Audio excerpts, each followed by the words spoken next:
Kaitlyn Tucek, and I'm an artist based in Denver, Colorado. Hi, I'm Erin LeAnn Mitchell. I'm a textile artist based in Harlem, New York.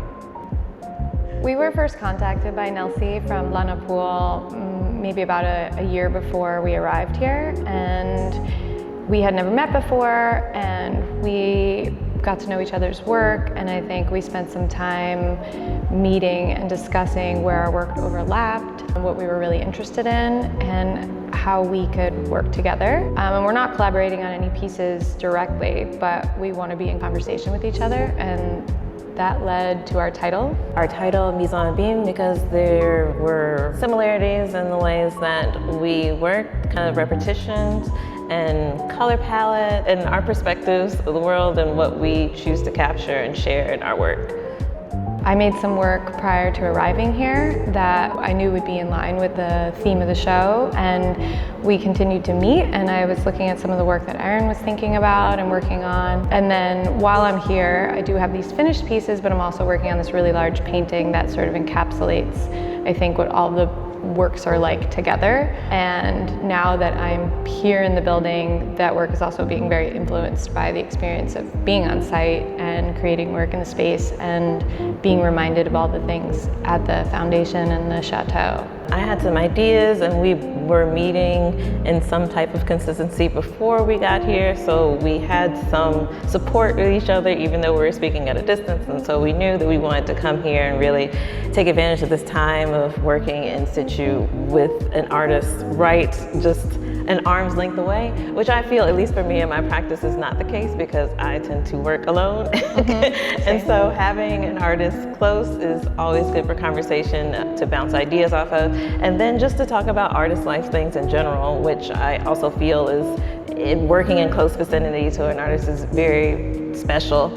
And I think that's a special part of the chateau that keeps us coming back in this way, of always being close to the artists who are here and working and returning to bring more things and more work and surprises here. And speaking of surprises, I always tend to surprise myself with what I'm capable of making. I feel really supported here, and as Kaitlyn mentioned, like making bigger works and kind of expanding and challenging ourselves and being really ambitious. I think that's part of being in residence here and kind of taking advantage of all the special people and community that exists.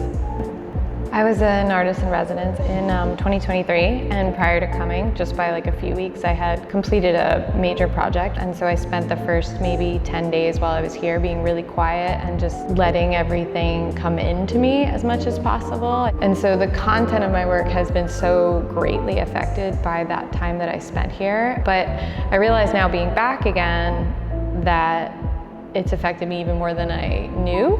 A lot of times the content of my work deals with the sort of unreliability of time and memory, and almost obsessively insisting on layering multiple thoughts and images together that don't necessarily belong together. And so being back here is literally doing just that, where both my memories are present and the new present is present, and so all of that is like embedding itself into the work. I don't know, I have some weird feeling that I'll even be back here again, which is, I don't know if you feel it. It's very possible. Yeah. I think it's very possible. And then what will the work look like then? Yeah.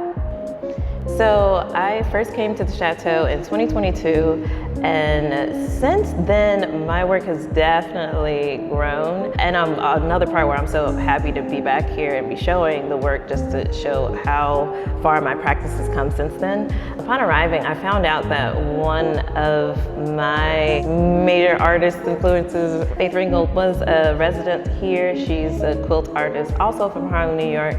And to know that she was a part of this residency is also very special, just to think of kind of walking the same grounds that she walked on. And so being here kind of felt like it was meant to be in this way. And the fact that I found that on that back end is also just kind of like, oh wow, I'm really in a place that has a certain history for bringing in artists of various kind of mediums and from different places, and I always find that to be something that is always inspiring, because I oftentimes see work and meet people who I figure some ways I probably wouldn't have been able to or cross paths in, and that has enriched my practice because I've made kind of lasting relationships with these people in being residents here.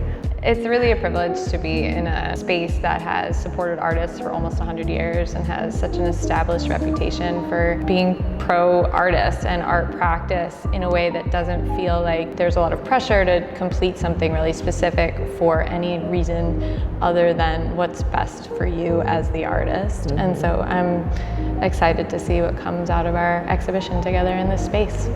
Yeah, I feel very similarly, seriously. It's always a pleasure to come back here, whether it be like in this place where we're making and we're showing, or just to be here, because I feel like once you're here, it is family.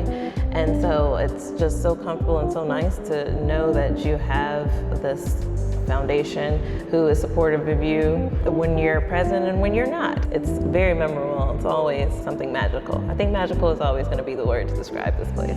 It's magical. We did it. That was great.